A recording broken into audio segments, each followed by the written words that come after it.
Hi மக்களே, எல்லாரும் எப்படி இருக்கீங்க? ஸோ இன்னைக்கு நம்ம என்ன டாபிக் பத்தி பார்க்க போறோம் அப்படின்னு பார்த்தீங்கன்னா, நீங்க daily GPay, PhonePe, Paytm use பண்றீங்களா? ஸோ 20 50 ருபீஸ் தானேன்னு யோசிச்சு மந்த் எண்ட்ல பேலன்ஸ் பார்த்தா ஷாக் ஆகுதா?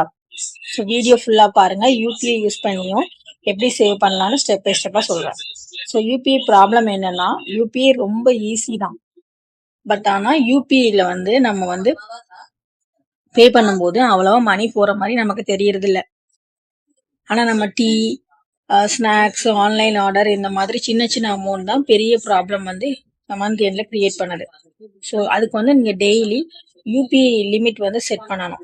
ஸோ ஃபர்ஸ்ட் இம்பார்ட்டன்ட் டிப்பே அது இதுதான். யூபிஐ, ஃபோன்பே டெய்லி ஸ்பெண்டிங்ல நீங்க லிமிட் செட் பண்ணலாம். லிமிட் செட் பண்ணிட்டு டெய்லி லிமிட் 300 அப்படின்னு வச்சுக்கிட்டா கூட அதுக்கு மேல பே பண்ண முடியாது. ஸோ இது நம்ம பிரெயினுக்கு ஒரு வார்னிங் சிஸ்டம் மாதிரி நமக்கு இருக்கும். நம்ம அதிகமா நம்ம ஸ்பெண்ட் பண்ணணும்னு நினைச்சா கூட நம்மளால ஸ்பெண்ட் பண்ண முடியாது. ஸோ அதனால நம்ம இந்த மாதிரி இது டெய்லி லிமிட் செட் பண்ணிக்கிட்டோம்னா நமக்கு கொஞ்சம் யூபிஐ மூலமா சேவ் பண்ணி வச்சுக்கலாம். ஸோ அதுக்கப்புறம் பேங்க் எஸ்எம்எஸ் நோட்டிபிகேஷன்ஸை எப்பவும் ஆன்ல வச்சுக்கணும். யூபிஐ பேமெண்ட் பண்ணும்போது எஸ்எம்எஸ் நோட்டிபிகேஷன் வரணும்.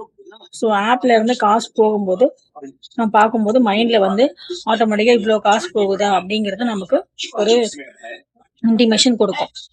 ஸோ அதே மாதிரி செப்பரேட் அக்கௌண்ட் கண்டிப்பா வேணும். மெயின் சேலரி அக்கௌண்ட் வேற, செப்பரேட் அக்கௌண்ட் வேறன்னு தனித்தனியா வச்சுக்கணும். ஸோ அந்த செப்பரேட் யூபிஐ அக்கௌண்ட்ல தான் நம்ம இந்த டிரான்சாக்ஷன்ஸ் எல்லாம் நம்ம வச்சுக்கணும்.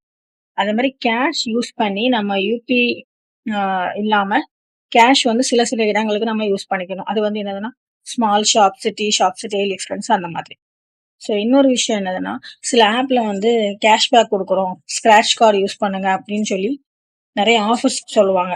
ஸோ அந்த மாதிரி ஆஃபர்ஸை நம்பி நம்ம தேவையில்லாத பர்ச்சேஸ் எதுவும் பண்ணக்கூடாது. ஸோ அது நமக்கே பின்னாடி காசு நமக்கு தெரியாமலே நம்ம ஸ்பெண்ட் பண்ற மாதிரி இருக்கும். ஸோ ஸ்பெண்ட் பண்றத விட சேவிங்ஸ் ரொம்ப முக்கியம். ஸோ அதனால நம்ம நல்லா யோசிச்சு நம்ம ஸ்பெண்ட் பண்ணிக்கணும். ஸோ மந்த் எண்ட்ல ஜிபே ஹிஸ்டரி ஓப்பன் பண்ணி பாருங்க. தேவையில்லாத செலவை மார்க் பண்ணுங்க. ஸோ இந்த வீடியோ யூஸ்ஃபுல்லா இருக்கும்னு நான் நம்புறேன். உங்களுக்கு பிடிச்சிருந்தா லைக் பண்ணுங்க.